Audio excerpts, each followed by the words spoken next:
Wow, you guys have learned a lot of different things that you can do on Tinkercad. The next one we're going to do is copy it. So we're on the copy it tutorial. I'm going to click on that. And it's going to load.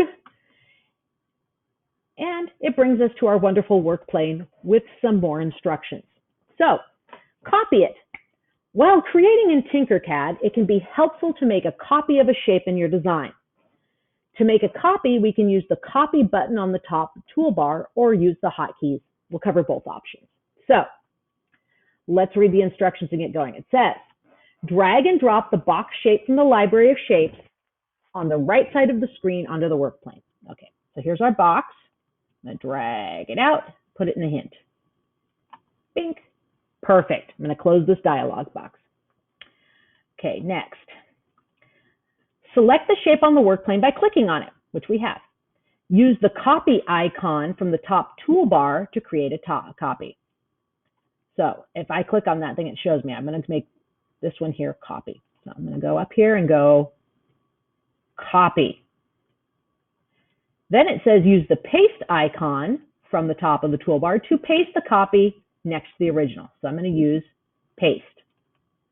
Now I've got a new block. Okay, and I can just move it to where I want it. Now, it says also I can create a copy by using keyboard. I can go Control C, Control V. There's another copy I can move in there. Perfect. Okay, it says what happens when you make a copy of a shape and press paste more than once? Let's try it. Copy, paste, paste, paste, paste, paste, paste, paste, paste. There's a lot of them there. Okay. What happens if you move your shape after pasting and paste again? Let's actually find it here. Let's get rid of some of these. I think I made a little too many. Oop. There we go. Okay. So I'm going to copy, paste. I'm going to move this and paste again. Move it, paste again.